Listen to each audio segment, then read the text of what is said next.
For the next hour and a half, we will have the pleasure of listening to and asking questions of a panel of human rights leaders who will discuss how President-elect Barack Obama can restore the human rights record and the stature of the United States in the world. A series of recommendations were produced this week at the Carter Center by more than 30 human rights defenders and leaders from around the world, and in partnership with the United Nations High Commissioner for Human Rights. If you do not already have a card or haven't written a question, you've been given a card. You can write out a question, and someone will pass through the aisles and collect them so that you can get your questions in at the panel. I'd like to just briefly introduce our guests. On the far, your far left, my far right, so either way it works. A recipient of, well, let me put it this way. Amnesty International shares a distinction with the Carter Center and President Carter, our middle guest here, right in the center.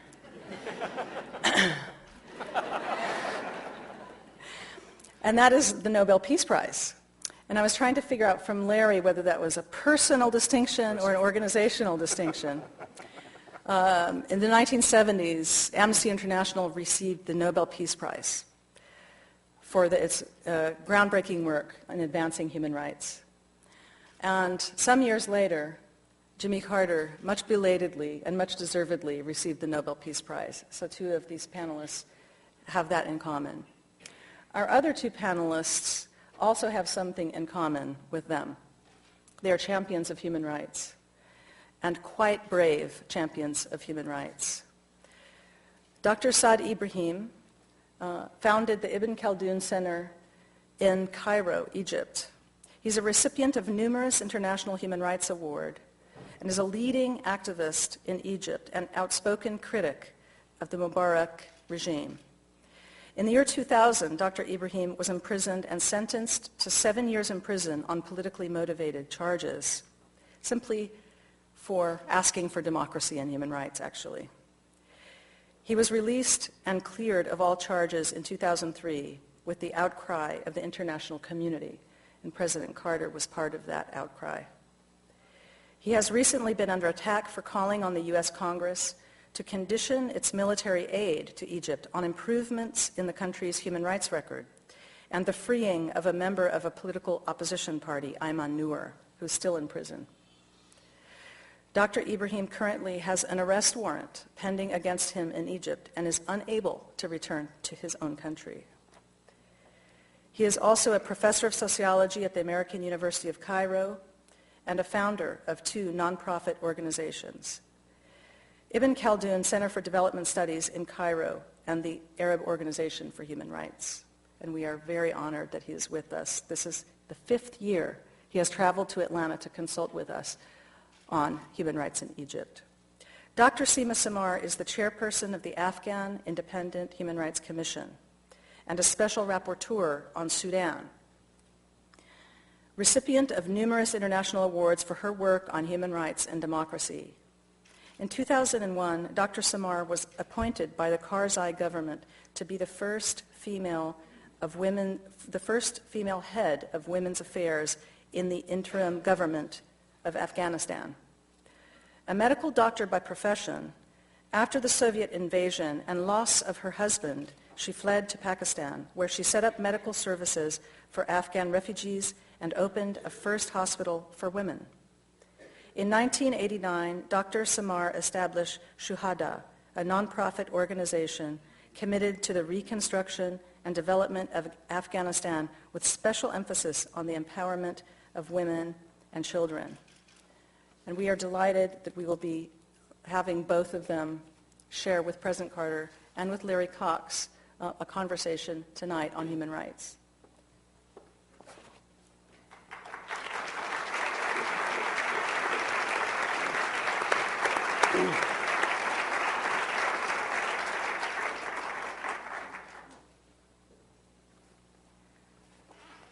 This week we had with us, gathered in this very room, other very prestigious and courageous individuals like those that you've been introduced to, from Pakistan, from Colombia, from Nigeria, from Uganda, from Zimbabwe. And they had a very urgent message for us. We are struggling. One of our dear guests, Hassan Shire, who's sitting in the audience there, from Uganda,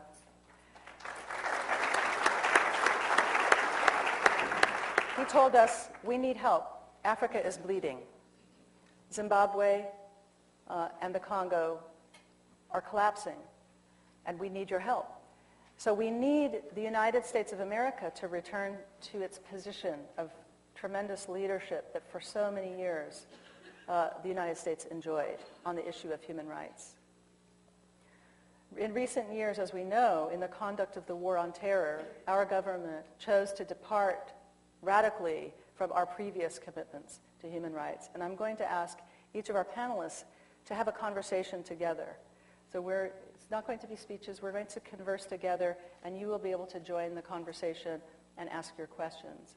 I'm going to ask President Carter to start us off and give us a flavor of what we had this week, the conversation that we had about restoring America's position in the world on human rights. Well, this year is a confluence of two major events in human rights history. One is it's the 60th anniversary in just a few days on the 10th of December of the Universal Declaration of Human Rights. That was passed in 1948 almost unanimously under the leadership of Eleanor Roosevelt. And we're reconfirming our commitment to that. The other momentous event is the end of the most disastrous human rights administration that the United States has ever seen. That has been now in effect. That has been now in effect for almost 8 years. And we have changed from a wide reputation among many people as a champion of human rights to one of those who have betrayed the human rights. And if you go down the principles expressed in the Universal Declaration, you'll find that our own country, of which I'm sure everyone here is proud, is embarrassed to be one of the most gross violators of the basic principles of human rights.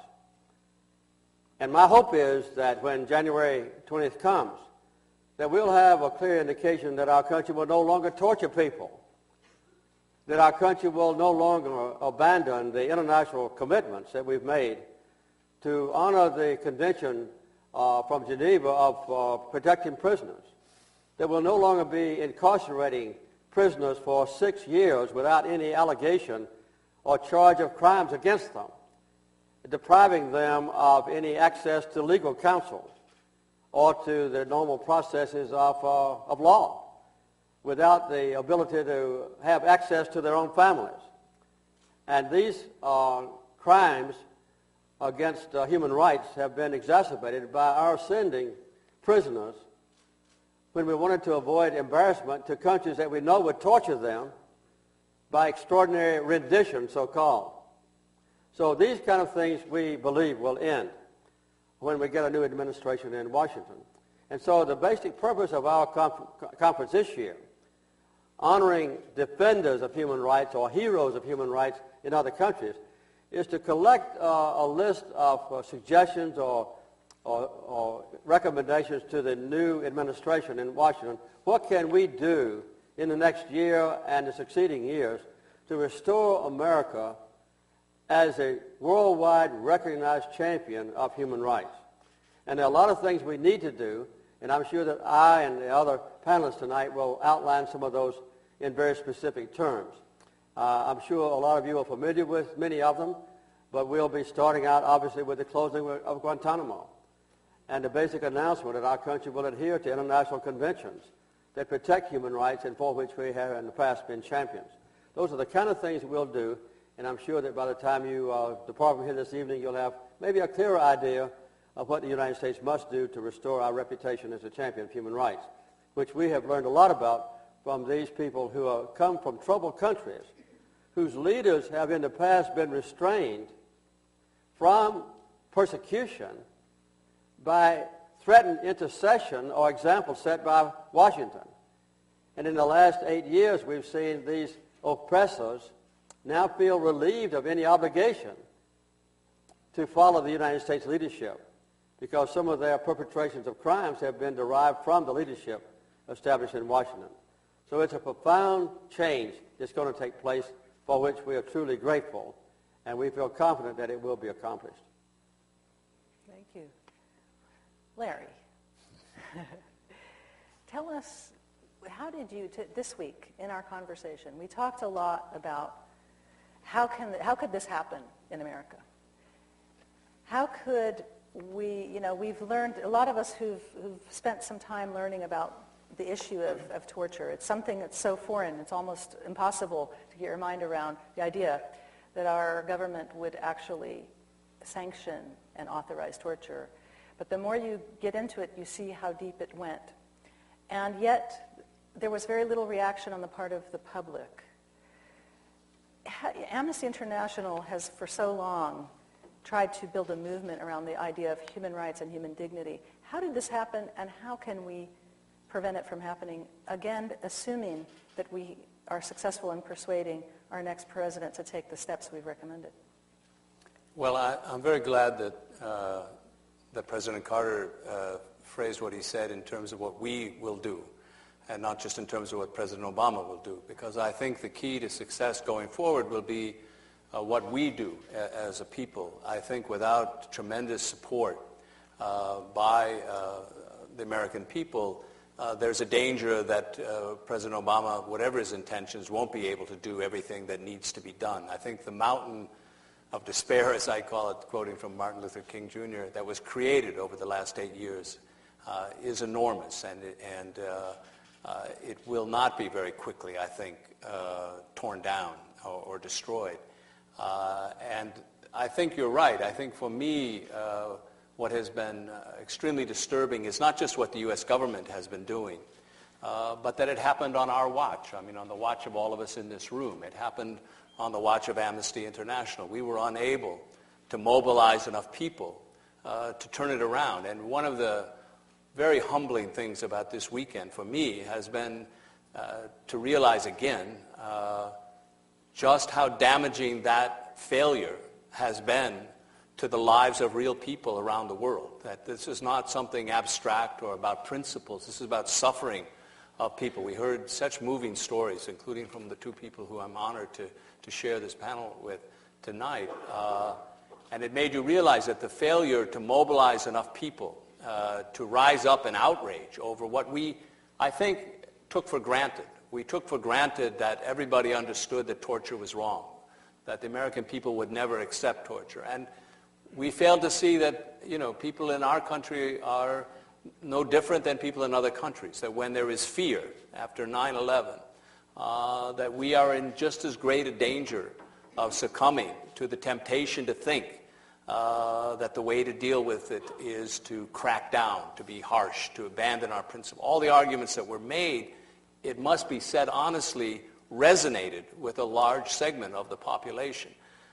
And so I think that this is, as President Carter said, an enormous opportunity that we're facing. But my worry is that some people will feel that we've now ended the struggle. And my view is that we just now have to begin the really hard struggle, that we have a greater need of a movement, and by a movement I mean not just a U.S. movement, but really a global movement, than ever before, in order to make sure that the new president has the support to live up to his best instincts and his best intentions and his best hopes for a different kind of a world. And I think that depends on us. So the failure was a failure. I was overestimating of the degree to which we had succeeded in terms of convincing people that torture was unthinkable, that human rights was a key to security, not something that gets in the way of security, but the way to security.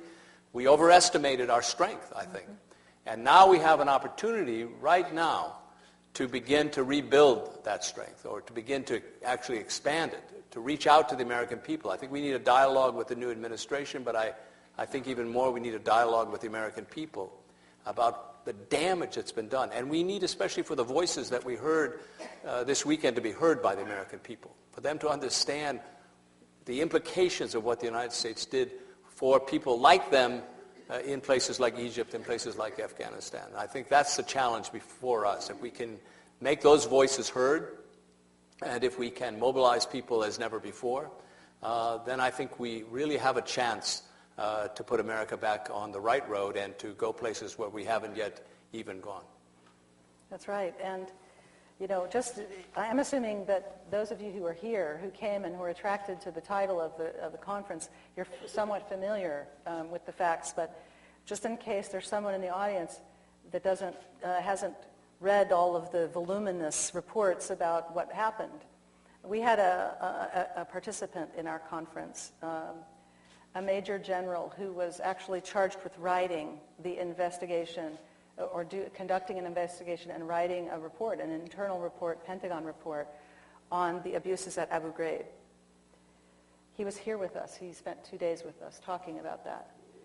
And this is a military general, a major general, and he was completely overwhelmed by the work that human rights defenders do. And he was touched because he personally suffered consequences for telling the truth. And the truth that he uncovered, he said, you know, the photographs that you saw of Abu Ghraib were just a thumbnail, a tip of the iceberg of what happened. And these images were broadcast across the world with the stamp, you know, the American flag stamped on that. And so I think it's very, very important for us to think about the impact of that on our ability to succeed in whatever it is we set out for ourselves as a nation. So there is damage, and it's not as simple as issuing an executive order. One of the recommendations that our group has been rallying around is the idea that President Obama should issue, even in his inaugural address, say that he will issue an executive order and ensure that no person is ever tortured in the custody of anyone who represents the United States, whether military or privately paid.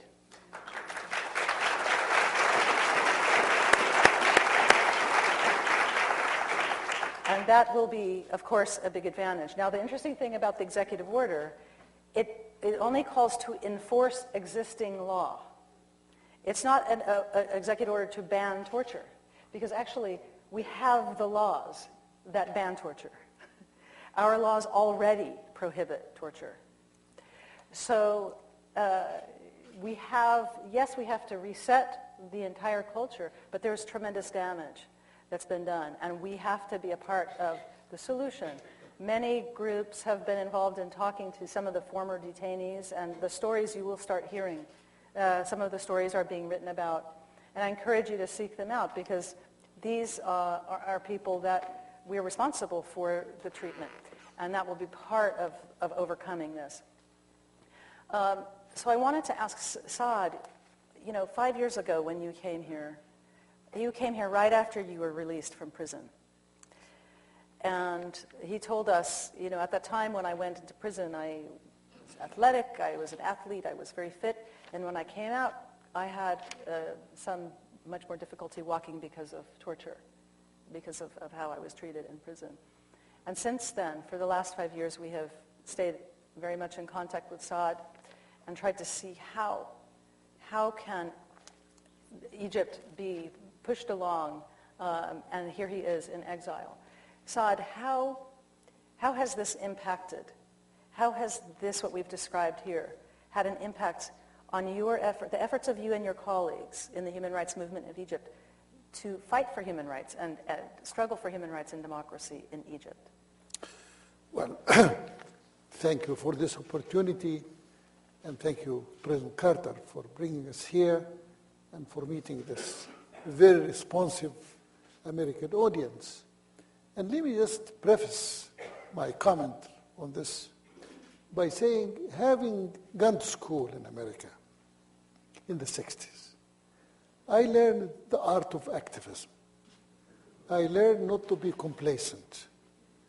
And I think what Larry said, what the President said, is here's a great people, great tradition for freedom, for human rights. But if you are complacent, just depending or relying on that heritage without guarding it every day, never take it for granted. That's what I learned, that you have to be actively involved. You have to be actively engaged. You have to guard the valuable things you have. And it pained me as a student here in the 60s, learning so many of the values, the great values of this American people, that few years later, America comes from the mountain down to the deep abyss of neglect and of shame, with the torture, with the tales that we heard about from Guantanamo to Abu Ghraib, to the refusal to sign international human rights accord. So when the president mentioned Eleanor Roosevelt in 1948, America was champion number one in leading the world to a new era of respecting human rights. The Universal Declaration, 1948, Eleanor Roosevelt associated with it. Going down 2008, America refuses to sign 4 very important international accords. The rights for development, the rights of the child. Why would America refuse to sign an international accord for the rights of the child? It just pains me, as somebody who knows how good this country is, to see its leadership refusing to sign these 4 important accords. The rights of the child, the right to development, the right to food. Here is the most generous people I have known. Why would its leadership refuse to sign an international covenant for the rights of everybody in the world to food? And then the environment, Kyoto. Why would the United States refuse? The administration refused to sign that accord. And therefore, every time I come here, my faith in America is renewed. But then, as I see the behavior of official America, I am discouraged. I am saddened. And therefore, I call on this audience to take an active role, to be active participants in helping. I think President-elect Obama has the right instincts, and I think Larry and President Carter touched on that very, very eloquently, and I cannot add to them. But, again, if we just rely on his goodwill and his intention, we may be in for a big disappointment. We have to be vigilant. We have to show him the kind of support and backing and the kind of monitoring. Accountability is very important, because I think many of these violations that we talked about came about as a result of politics of fear. Using 9/11, which was horrific. The whole world was sympathetic with America. But that tragic event was used as a pretext to undermine some of the very dear values that this country stood for. I'm always reminded of one of the founding fathers, Benjamin Franklin, who once was witnessing a discourse similar to ours tonight, in which, again, liberty was to be sacrificed for security. And he said, any people who would sacrifice liberty for security deserve neither. And I take that as my mantra. And I say, yes, America can do both. America is a great country, great society, and that can afford to do that. And we have seen other countries with probably less heritage than yours. Take the country like Spain. They had a tragic event in the Madrid bombing of their rare Road Station 3 years after 9/11, but they never passed the kind of draconian measures that were passed in this country. They never sacrificed any of the basic values. Here is a new democracy, not an old democracy like America, a new democracy that became democratic only in 1975. 1975, that's 150 years after America enjoyed, its democracy. And yet, the rulers of Spain were so committed to liberty and democracy that they would not. That is the kind of thing that every time I come here and meet my colleagues from around the world, I see President Carter, I get energized, I renew my enthusiasm and my faith to keep fighting. But I say to any American audience, please use your liberty, use your freedom to help us obtain and protect ours. That is really the thought I wanted to share very early on in this conversation. Thank you. Thank you. Let me add one point.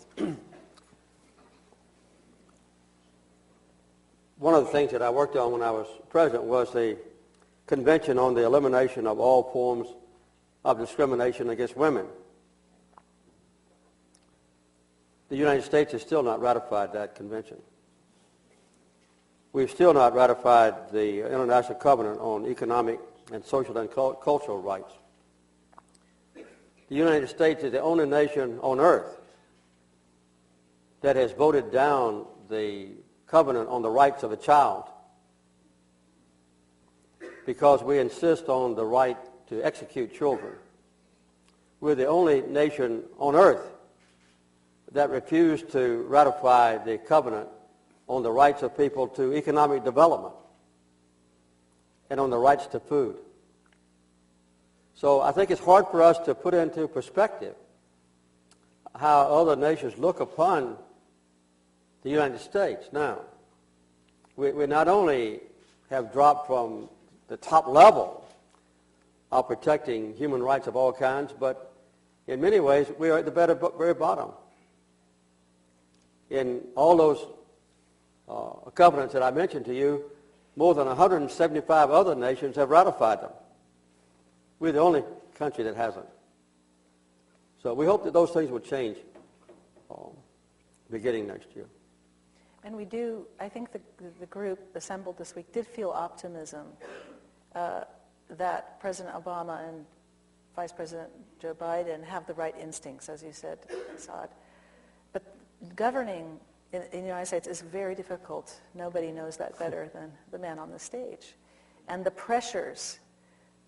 So Larry's point, I think, is extremely important. And during the 1990s, during the Clinton administration, when we used to, we would go to the White House or to the State Department and ask them to push the Women's Convention for ratification, and they would say, we have nobody pushing us for this. There's no constituency for this. Go get a constituency, and we'll talk about it.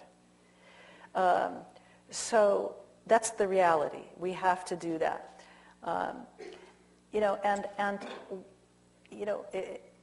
In this time, we had last week the tragic events in Mumbai. It's a confusing time because we actually do have a very important threat of extremism that is on the minds of people. And often there's this conversation about how do you balance security and rights. Candidate Obama said, this is a false choice. So we've got to hold him to it. And one of the discussions that we had this week, and I think it's a very practical question, because the question now comes, yes, close Guantanamo. What do you do with the people there who you can't try, who you can't release, et cetera? And Harold Koh, who is the former Assistant Secretary of State for Human Rights and now the Dean of Yale Law School, I encourage you to seek out his writings on this subject because he's spoken very eloquently about this, about how our courts have actually worked very well to try people who are accused of terrorism. We have to have faith in our system. And that question was put to Hina Jalani this week of Pakistan, who's a lawyer in Pakistan. Somebody asked her, so what do we do? How are you dealing with terrorists in Pakistan? This is it's on everybody's mind. How do you deal with them if you don't just lock people up and out of fear? And she said, it's actually very easy. Put them on trial.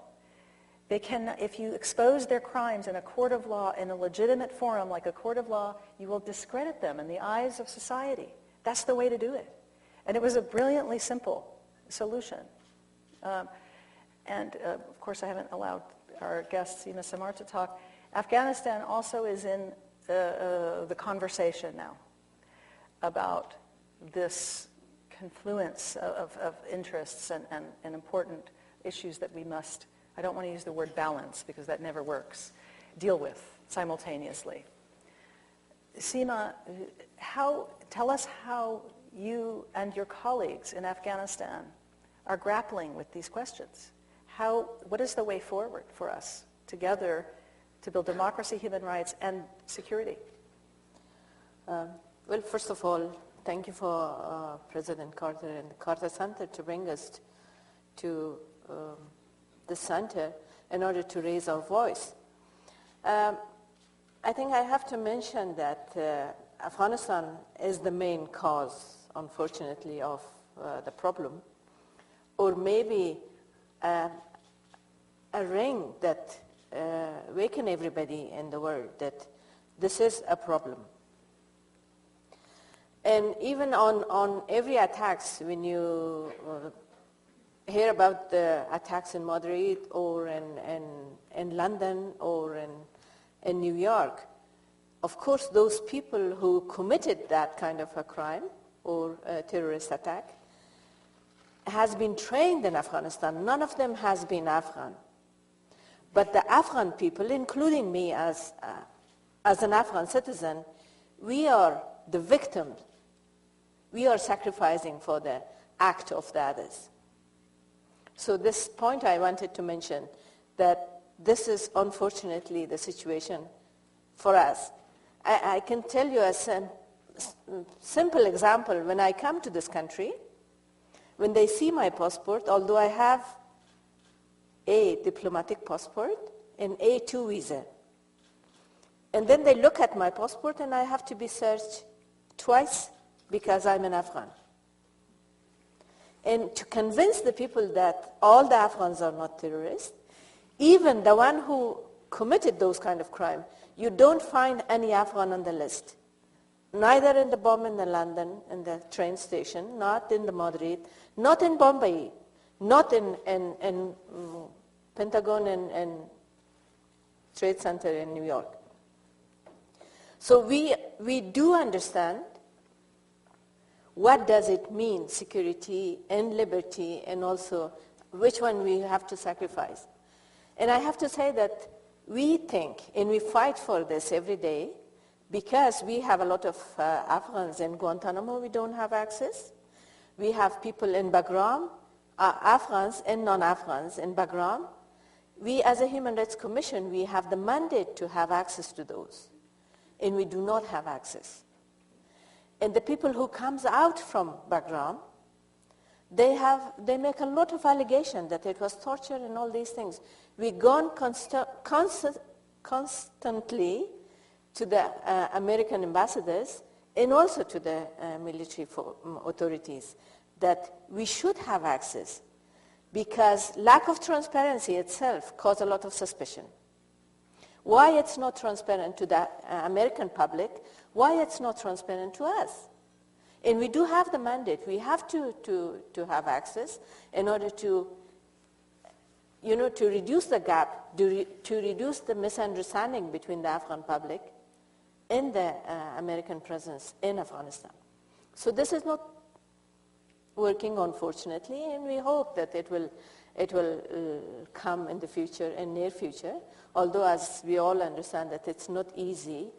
It's a mass in the world. It's not easy for one person or even an administration to pull out the leg from all the masses that it's all over the world, not only in Afghanistan and Iraq, but we are the main problem. But I think for everything, to solve the problem, to keep the standard, the principles of human rights. Rights to justice, right to due process. Yes, they are crazy people, they are mad people, they are committing a lot of crimes, but they do have the right to have access to justice. They do have the right to have due process on their cases. So these are the issues that we have to push, and the people who believe on these principles and standards have to come together and unite it and fight for these things. And I think the culture of impunity has to be stopped. And every person has to be accountable for their action. If somebody from my family commit a crime, I should not be sacrificed for his crime. If somebody is committing crime in this country, I mean, you've seen that some young boy get crazy and take a gun and kill their class fellows. So, but he is responsible for his act. It doesn't mean that all of his class fellows is responsible. So, in general, I would say that the culture of impunity has to stop all over the world, not only in Afghanistan, not only in Iraq, not only in Egypt, everywhere. And everybody has to be responsible for their action, has to be accountable for their action. If we push for this, we can achieve. And then, of course, United States, who came, I mean, you all remember that the first thing was to protect human rights in Afghanistan and women's rights in Afghanistan. Did we achieve? No. The situation in Afghanistan is getting worse and worse, and the insecurity is more increasing every day. So a question for you. There's a debate about American presence in Afghanistan. What is your opinion about this? And the NATO presence, the international presence? Yes. Well, I think there's no doubt that the military pressure has to be kept. Because why everybody came to Afghanistan? If they really achieve the objective, they can leave. If they really finish the job or done the job, they can leave. Otherwise, they have to be there.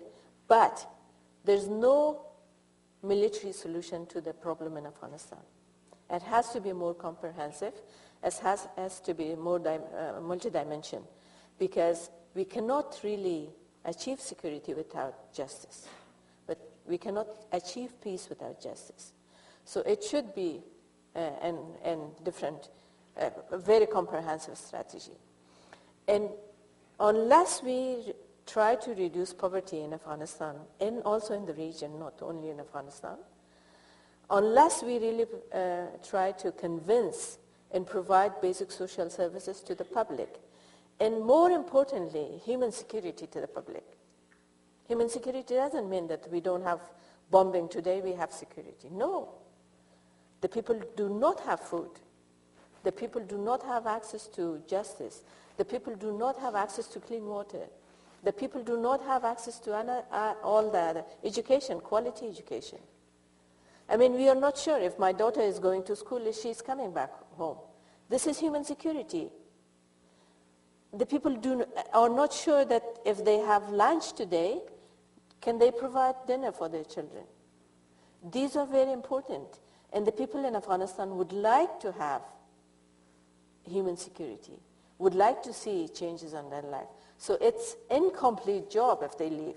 They have to stay with us, but not necessarily only with military means, not necessarily only to increase the number of the troops, but because we have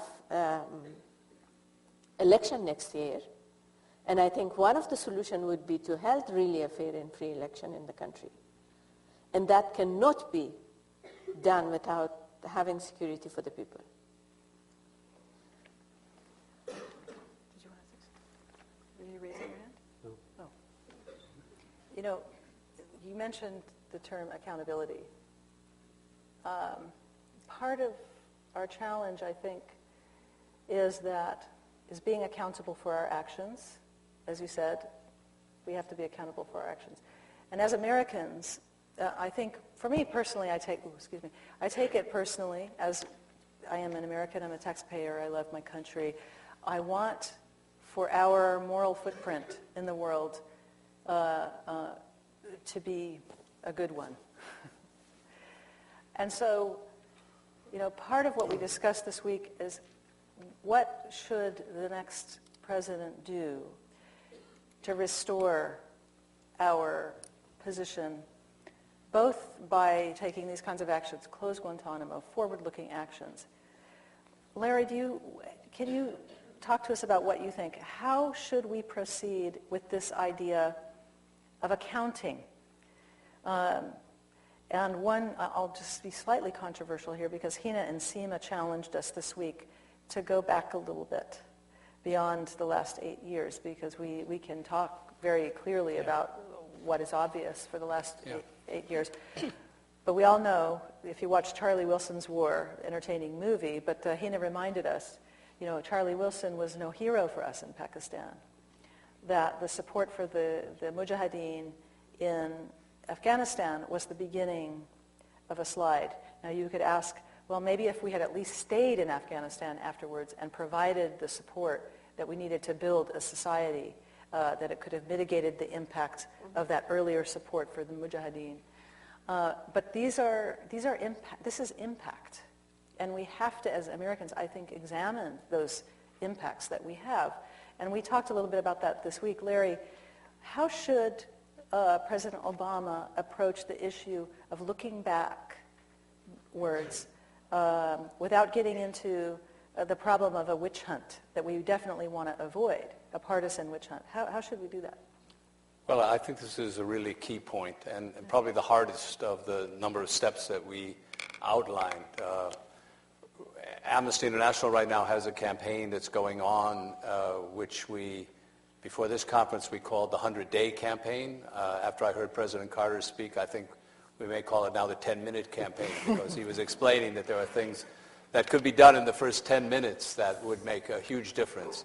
And I think that's true. One is to announce that you're going to shut down Guantanamo and shut it down completely. The second is to issue an executive order on torture that says precisely that no agency of the United States government will ever use torture again, or cruel, inhuman, and degrading treatment again. That's also important. But the third one is to show how serious we are. And to me, it's not a question of looking backwards. It's really a question of looking forward. And I think that's how it has to be phrased. If we are really serious about moving in a different direction, and we are really serious about giving to the world an example that the United States does not hold itself separate from the rest of the world. We have preached to the world for a long time that it's important to hold people accountable, that's important to find out the truth of massive human rights violations when they occur, and not to be afraid, that this is an important step in healing a society. For us to have put the whole world through what we have put the whole world through, and then not to demonstrate that we will follow our own advice and hold ourselves accountable for the world, would be a sign that we are not serious, really, that we are interested in symbolic acts that will help us, but we're not really serious at getting down to the depth of what happened. And I think it's true that we have to be willing to look beyond just the last 8 years. We have to ask ourselves, how is it that we went down this road in the first place? Why were there no safeguards that protected us from the temptation to do this? What was the thinking that I believe happened ever before 9/11, when people came into the White House about expanding executive power so that 9/11 became the vehicle by which an idea that had already existed before could be carried out. And I think that this will require real public support, because I think there will be a lot of voices that we already are hearing them. There was an article in the Washington Post just a couple of days ago saying, no, don't do this. Don't look back. Let's just forget it. Let bygones be bygones. Okay, we tortured a few people. We disappeared a few people. Come on, now let's just go forward. Let's forget it. And I think that it will take the American people saying, we want to know. We have a right to know what was done in our name. We have a right to know everything that was done in our name, and why it was done, and what the thinking was, and how can we come up going forward with safeguards that will protect us. So there are various models. I think the one that we talked about the most, correct me if I'm wrong, President Carter and the others, was the idea of a commission that would be a congressionally set up commission that would have subpoena power, that could really look at get the truth of what happened, and make recommendations of how we go forward, and give the whole world the idea that the United States recognizes that we really have done harm not only to ourselves but to everyone, and that we have an obligation, first of all, to the American public, and secondly, to the world, to say that we are willing to hold ourselves accountable for what we did and to learn from it and to go forward in a different direction. But I think that will require really a mobilization of people saying, we want to know the truth. And then we can reconcile. Thank you. President Carter. Well, I think there are some very specific things also that a president can do in addition to closing Guantanamo and declaring it won't torture prisoners anymore. And those are extremely important, and that can be done by executive order, but it's not going to be easy to fulfill, as Karin has already pointed out. But I think that one of the things that we must do in the future is for the president to appoint a single person to serve somewhere in the top echelons of government, possibly in the State Department, that would be known as the United States Human Rights Representative, or ambassador, or spokesperson. So every human rights organization in the United States, including Amnesty International, the Chairperson, and others, will know where to go to focus our own collective support and information and advice on that person. And so that people from around the world, if they have a human rights problem, instead of trying to get an appointment with the president, can come to that person and say, we have a real serious problem in Zimbabwe or in the Democratic Republic of Congo or in Burma, and this is a specific thing that you can do. That's very important. And that person will have to be known as having a direct access to the President of the United States. The second thing that the President needs to do is to understand that there are three levels of protection for human rights in the world.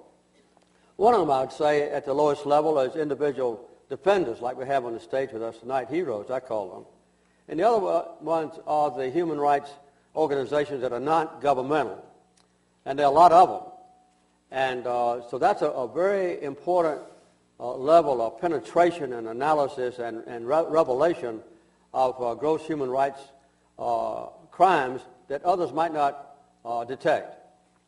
The second level, obviously, is the national level.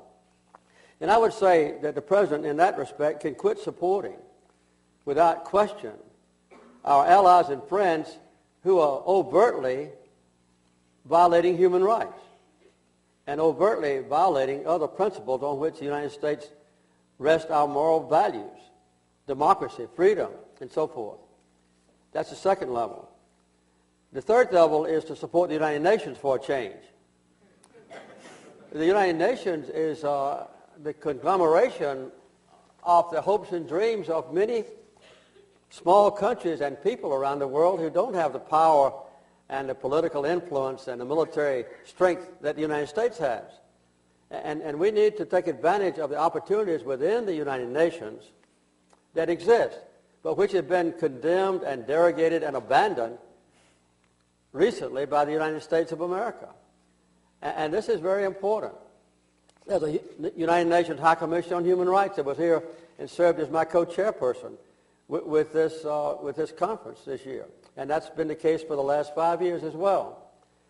And the United States needs to give that person strong support. The present one is a product of the struggle in South America to end apartheid. South Africa. And to bring justice and freedom to the people of South Africa. And she needs our full support instead of having the United States government condemn her and derogate her and assign her to a hopeless case. And the other thing is that the new Human Rights Council in Geneva, we don't even send an observer there. And this is a collection of, 47 members, is that right? 47, right. 47 members from around the world who collect together, almost now on a sustained basis. They used to meet twice a year. The new council meets pretty regularly and almost continuously. The United States has condemned that whole organization. And although we have an observer chair, nobody's ever in it.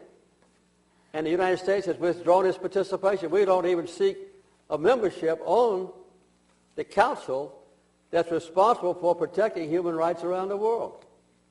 And who seeks memberships most avidly? It's the countries that are violating human rights. That's the most important single thing they want from the United Nations, is a seat on the council so they can protect themselves from investigation and from condemnation. So the United States could immediately seek membership. And we were assured by leaders from that organization today that if the United States should seek membership, we would be elected overwhelmingly because the rest of the members want the United States to be there playing a role. So there's some very tangible things that we can do within the State Department or the White House. I prefer the State Department, and supporting the other existing organizations around the world that in the past have had United States leadership and now don't have it. Thank you. Well, we've had a full and complete conversation here at this end, and now I'm going to open it up to the audience. I have some excellent questions I've been looking through here I'd like to start with. And I guess this is a softball to you, Larry. What can we do as U.S. citizens so that government officials are held accountable as citizens? What do we do? Join Amnesty. That's a softball. You answer. Well, we can act like citizens, I think is the answer. I mean, I think that, we have to begin to make our voices heard to our representatives. We have to come up with today, this last 2 days, we've come up with very concrete proposals for people to take and go to their representatives and say, this is what we want, this is what we need, this is what we demand. We hear all the time, as you were discussing with CEDAW, the complaint that, we would take interest in this issue, but we never hear from, the American people. If we ban a gun, or we propose to, ban a gun, we get, thousands and tens of thousands of letters from the mobilized by the NRA. But if we want to talk about some of these other issues, we don't hear. I think that's exactly what has to change. We need right now to, there are lots of organizations that one can join, as President Carter mentioned, that are, trying to do this. And, Amnesty's one, but there are a lot of others. There's no reason for people not to be involved in an effort to make their voices heard on these key human rights issues and to demonstrate one of the things that's most disturbing to me over the last 8 years. I mean, you've had an administration, I think, just to follow up on what President Carter said, that for the last 8 years has gone out of its way to denigrate institutions that had been built up over a long period of time. The United Nations is one, to say this is a useless organization, or if not an evil organization, we should just stay away from it. To denigrate our justice system. The reason people are so Guantanamo is impossible to solve is because we've been hearing for 8 years that our justice system can't handle this, even though for hundreds of years it dealt with all kinds of crises and handled it well. Suddenly, the American people have been educated that no, it can't work. It can't work. Our own justice system, in the case of Hurricane Katrina, we heard about how, our institutions can't cope with a natural disaster. We've been convincing the American people of our incompetence, our inability to deal with. So I think one of my worries is that human rights has been one of the victims of this, that human rights has been marginalized, taken out. One of the things that President Carter did, which was, I think you can't overstate the importance of it, is that he said this, human rights is central to who we are as Americans. It's central to U.S. foreign policy. It's central to what we do. The Bush administration has made human rights something which, the way they saw it, represented a small special interest, as if the rights of the human race are a special interest. Maybe we'll take into account, but there are other special, special interests, like Halliburton or some other special interest. We got to balance, human rights with Halliburton. I don't know, they're just one of these. We have to begin to convince people that human rights is about them. It's about every human being on the planet. It's not a special interest. It should be the core interest. And I think we've got to get people involved in making their voices heard and believing that their voices can make a difference. And I just wish people had heard more from Saad and Sima and the others who were there, because there are things happening where if we could mobilize more voices, suffering would stop. And it's going on because we haven't yet convinced people that they can make it. We've had a government convincing people you can't make a difference for 8 years. Now we've got to get convincing people, no, you can make a difference. And one of the reasons people were so, I'm sorry to go on, but one of the reasons people were so excited about Obama, I think, it's not just Obama. It was the crowds they saw behind Obama. Yeah. It was the hundreds of thousands of people that were coming out. I saw pictures in this city of people lined up to vote like I'd never seen in my lifetime. And the whole world saw that. So it wasn't just Obama. It was the American people being mobilized, moving, getting involved again, caring, feeling that they could make a difference. You know, yes, we can. Yes, we can. That was the mantra. So I think if we can keep that up and build on it, we'll make we can once again demonstrate that we can change the world. Right on.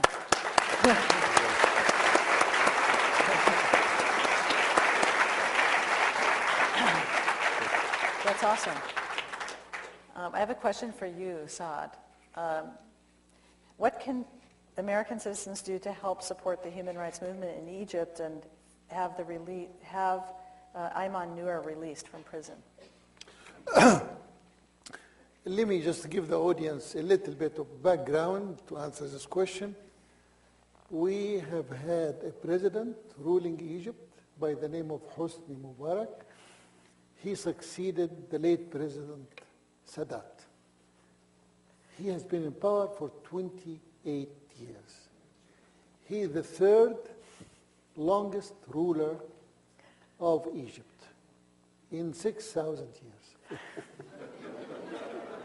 When you have somebody who has stayed in power for that long, 28 years, after Ramses II,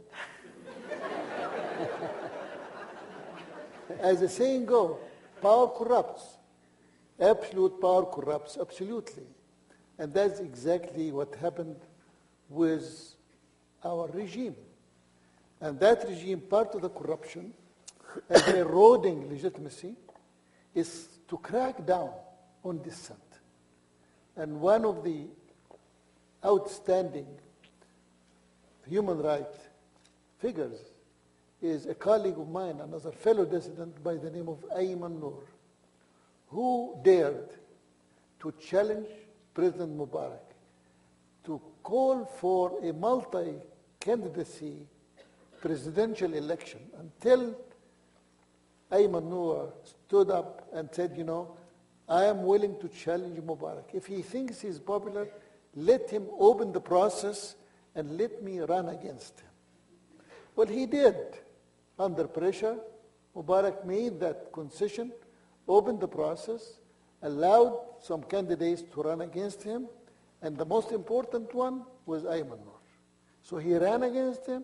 He got 20% of the vote, but he also got 5 years in prison. So if you can imagine, in your system, an elected president who jails, put in jail, in prison, everybody else who ran against him. That's exactly what happened. So what do? We are having a rally in Washington next week in solidarity with Ayman Noor, this 45 years old dissident, very brave man, and who dared to challenge Mubarak, and he's paying for it by being behind bars. Now we are standing in solidarity with him. I call on each one of you, if you have the inclination, the time, to join by at least a letter to your congressman, to your senator, to the new president, to speak out and to demand the release of Ayman Noor. The United States has a leverage, has many cards, some material and some moral. And of course, the moral card was discarded willfully by the present administration. However, the material card is still there. And that is, America gives the Mubarak regime $2 billion every year in economic aid. That is, by Egyptian standard, by third world standard, is a huge amount. And part of it is military aid, part of it is civilian aid. I think the United States should use imaginative conditionality to get prisoners of conscience out of prison. And this is a duty, this is an obligation, this is something that could be done. And to hold Mubarak accountable to his own promises, because in that election in which this young dissident dared to challenge him, he made a lot of promises to the Egyptian people. He promised the Egyptian people an independent judiciary. He promised the Egyptian people an independent media. He promised the electorate also free and fair election, and also a new law for freedom of association. People can start their NGOs, their civil society organizations. None of these promises made in the year 2005 has been fulfilled. And therefore, the United States can hold him accountable to his own word and to be for change on the side of the Egyptian people instead of remaining on the side of despotism and dictatorship. I think that's something that could be done. It should be done. Saad, yes, go ahead.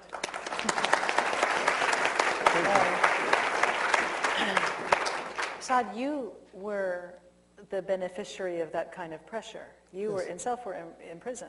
Yes. Why? I know that Secretary Rice has raised the Ayman Noor case with Mubarak, President Mubarak. Why is that not working at this point? Well, because the Egyptian regime has become very skillful in outmaneuvering administrations in democratic countries. Somebody who has been in power for 28 years. How many American presidents has he outworn and outlived? Starting with President Carter, Sadat all the way. Sadat was there when I was there. Yeah, see? But Mubarak came later. Right. All right. Just It came on the tail end. All right. So he has learned the art of telling every democratic country that puts pressure, say, yeah, sure, we will do it. It would just take time. Just give us 4 or 5 years to get out. Well, in 4 or 5 years, an American president or a British prime minister or a French or a German is out of office. And the new one comes. And he does the same thing. This is one. So outmaneuvering, outplaying, outflanking all of this pressure by foreign powers or by democracies who are helping him.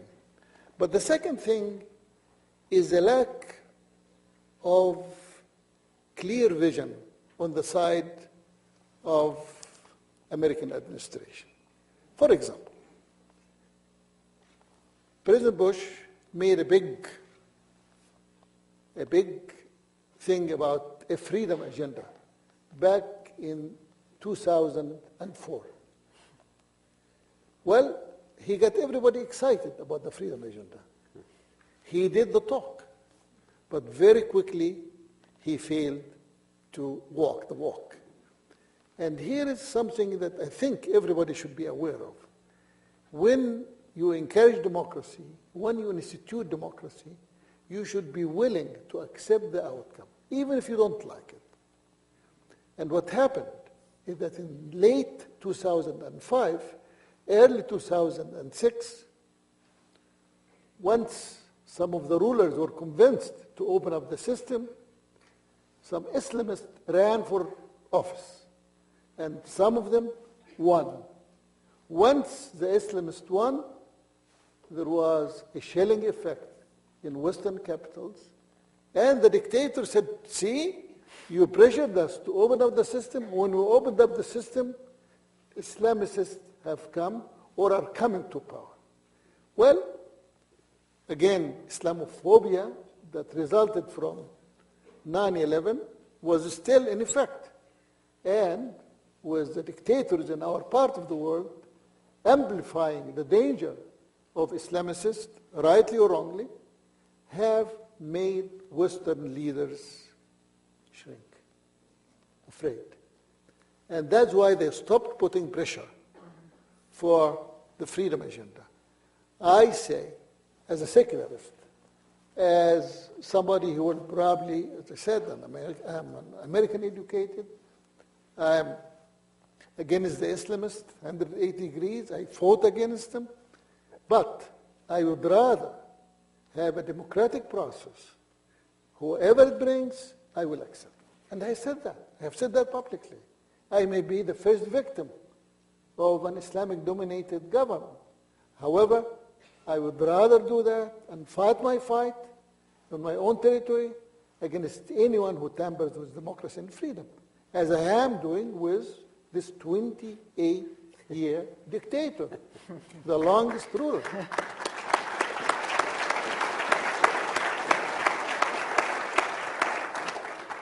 I have a question for you, Sima.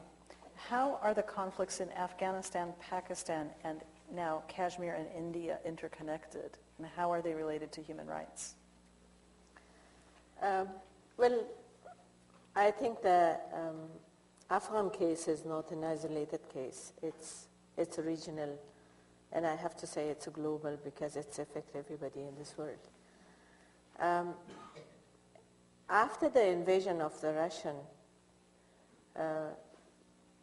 I think we all know that Ziaul Haq became in power in Pakistan and he promoted really Islamization. And we had Khomeini, the Islamic Revolution in Iran. So the whole region became and promote extremists and fundamentalists. Because I gone to school, a co-education school in 60s and 70s.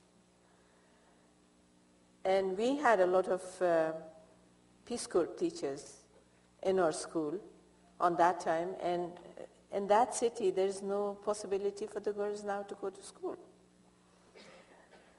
So it was, we didn't knew that this kind of Islamic belief is existing, the way the extremists support it.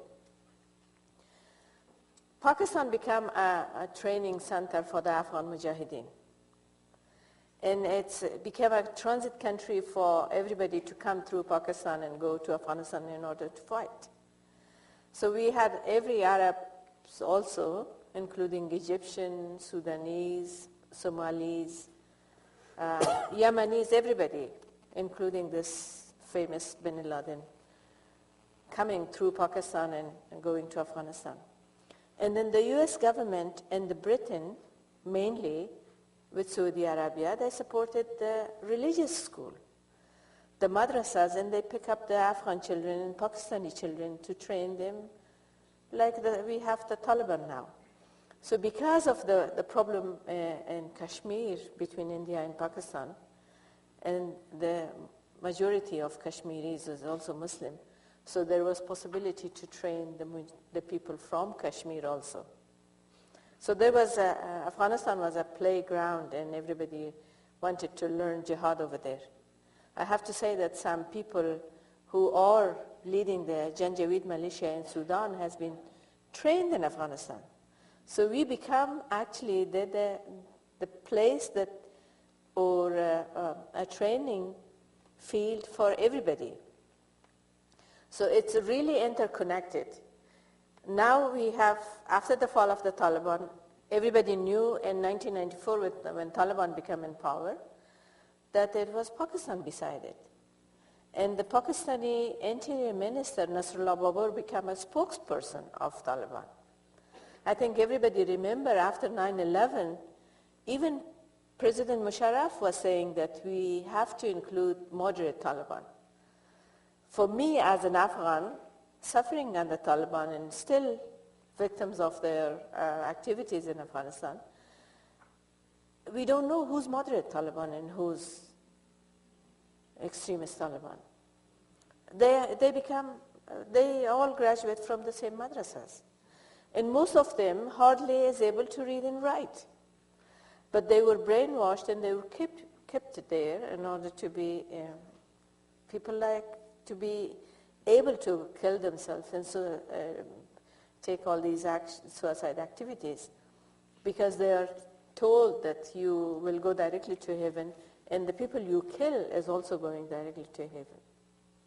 So the reason was mainly the poverty and the Russian invasion, unfortunately, and support by these countries for that kind of fundamentalists in order to continue the war against the Russia. So it's not only the 8 years of administration of President Bush. It's go up long ago during Reagan and afterward even, that this kind of policy continued. So now, the same policy as Saad said in Egypt, Musharraf played. They were telling the administration here, if you pressurize us, the Islamists will take over. In the previous election in Pakistan, practically the one before this one, some of the fundamentalists really took power in the two provinces in Pakistan, in Peshawar and also in Quetta. Practically they are the guardian of the Taliban themselves. So when the Taliban fall in Afghanistan, all of them moved to Pakistan. Everybody knew that they moved in Pakistan and it was clear where they are. How cannot the people see it? But it was not enough pressure on Pakistan, and they thought that, okay, Taliban is finished, now they lost they took the power, and we had some democratic activities in Afghanistan, we had election, we had the new constitution, so it's done. It's not done. You could see the problem in Pakistan right now, and also in Afghanistan. And I believe, most probably, that it was enough pressure on the border between Afghanistan and Pakistan, which is very mountainous area, and the Taliban-style people has a lot of possibility over there because they have bunkers, they have tunnels, they have, I don't know, a lot of facilities over there. They built those facilities for them in the past 30 years. So because it is a lot of pressure right now by the Americans and the international community on Pakistan, and also even some military activities, bombing and firing missiles on those areas. So they tried to attract the attention to Bombay. So the attack in Bombay most probably was planned in order to attract the attention to this part of the world. And of course, the reason is Kashmir. The reason is that the problem in Kashmir between India and Pakistan. And unless we look at the whole region carefully, we cannot really solve the problem. And not between Pakistan, Afghanistan, and India, but we should not forget Iran and also the Iraq problem. We were really afraid that if there was discussion 2-3 years ago that they were going to attack Iran, if they really made that mistake, then the whole region would have been out of control. And it's still cautious that they should not go and act militarily on Iran, because they will not be able to control the area. And it is already out of control. But I hope that it will be, with the new administration, they will really look carefully to the issue and really look carefully to the whole region, to the whole problem in the region, not only by increasing the soldiers in Afghanistan. And you said to me yesterday that it's India, Afghanistan, Pakistan, Kashmir, but you also, and Iran and Iraq, but you also said the Middle East and Israel and Palestine. Absolutely. And I wonder, obviously another comment that we heard today from Mort Halperin, a very senior U.S. Public servant who served in various administrations, said to us today that it's very important that the Israeli-Palestinian conflict, this is another very, very important point of contention between the United States and much of the world. President Carter, how important do you think that will be in also, how important would it be for President Obama to really take that on, and also with what Sima has said about the South Asia region, to solve those problems? They are difficult, but our President-elect has said he can walk and chew gum at the same time. So, well, when I was elected president many years ago, there had been 4 wars between Israel and the Arabs in the previous 25 years, with thousands of people killed and with the existence of Israel endangered, and with Arab oil boycotts against the United States, and no prospect of comprehensive peace. So the key, I thought, at that time was to begin working on the peace process during the first year of my administration, excuse me, which I did. And we've had very few efforts since then to bring a comprehensive peace to that region. Excuse me. I think that President Bill Clinton and even President George W. Bush in the last years of their terms have made some moves that were important. And I've been very pleased to hear future President Obama say that he began working on the Middle East peace process at the beginning of his administration, not the end of it. But I don't think there's any single issue that arouses more animosity and distrust toward the United States throughout the Islamic world than the persecution of the Palestinians and the lack of United States leadership in trying to take a balanced and very aggressive and persistent and determined role in bringing peace. Because the fact is that the majority of Israelis have always been in favor of peace, relinquishing their control over the West Bank in return for peace. Every Arab country on earth, 22 of them, have consistently said they will support Israel and defend Israel's right to exist and live in peace and have full diplomatic relations with Israel and full trade relations with Israel, as they do with each other, if Israel would withdraw from the West Bank. And they've also added a caveat that I think is very important, and that is with some modifications of the pre-1967 lines that would permit half the Israeli settlers to stay in the West Bank, those living nearest to Jerusalem. So the opportunities for peace, I think, are there. And I think this would be accepted by the vast majority of Israelis, of Palestinians, and supported fully by the Lebanese, the Jordanians, the Syrians, and the Egyptians. There have been talks going on between Israel and Syria concerning the Golan Heights, sponsored not by the United States but by Turkey. And when the United States found out about it, they objected very strongly to the peace talks. And the last time I was with President Assad in April, a young president that I've known since he was a college student, he said that they were going to stop attempting peace with Israel until there was a new president in the White House. They would give support because there's no way that they can consummate a peace agreement just sponsored by Turkey. The United States has got to be involved and supportive. So I think the opportunities for great progress in the Middle East are there. I've written another book about it, the title of which won't be nearly as controversial as my last one. And it will be published about a week after the new president takes office. And so the title of it is, We Can Bring Peace to the Holy Land, a plan that will work. I was going to say, yes, we can, My wife talked me out of it. And so I removed the yes, but the title is We Can Bring Peace to the Holy Land. And I don't have any doubt that the title is accurate. So that's good news. We'll have closed Guantanamo. We'll have made it right with all of the detainees. We will prohibit torture forever. We will do all of these things. We will make peace in the Middle East.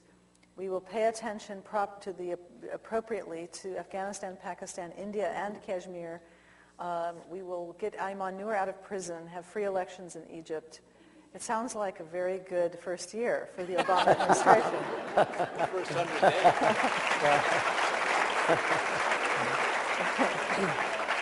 days. That brings up a very important point. Yes, please. I told a group assembled in this same room yesterday that we can't be overconfident about the new president. No matter what his motivations are, he's going to face a hornet's nest of opposition in reversing what has been decided by many people in this country and supported, as Larry pointed out a while ago. There have been some very narrow votes, for instance, on the concept of habeas corpus. The Congress has voted to abolish habeas corpus. And it was only the Supreme Court of the United States that reversed them. Obama's got to face that narrowly divided Congress on that issue. There's going to be a lot of members of Congress and members of the public in America who believe that torture is justified when the threat of terrorism still exists. There are going to be a lot of Americans who are not going to want to see the new president take a balanced position between Israel and the Palestinians.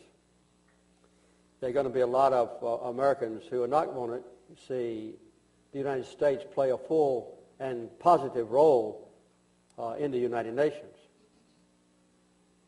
And there'll be a lot of Americans who will not want to see the United States threaten privately to reduce economic and military aid to allies like Egypt.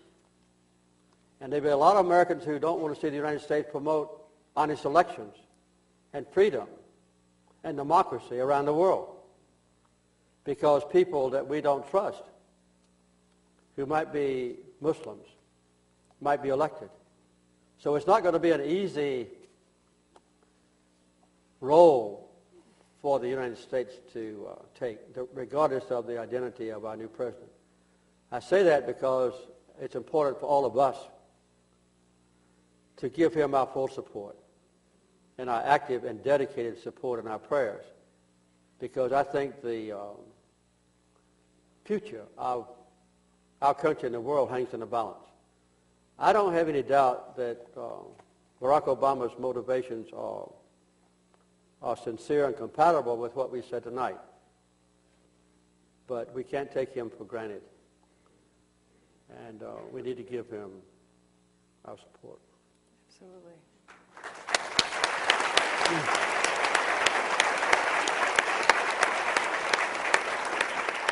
We have time for just one more comment, and I'm picking the one to the top that said the Congo in it, because we have, and Zimbabwe and Sudan. I wanted to use this question to actually ask our guests to stand up and be recognized who came from Africa. Olawale Fapahunda from Nigeria.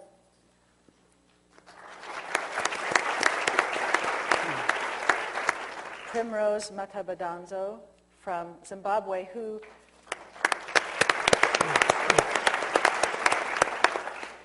flew in here last weekend. I get an email from President Carter, said, I want you to bring Primrose from Zimbabwe to come to our conference within the next few days.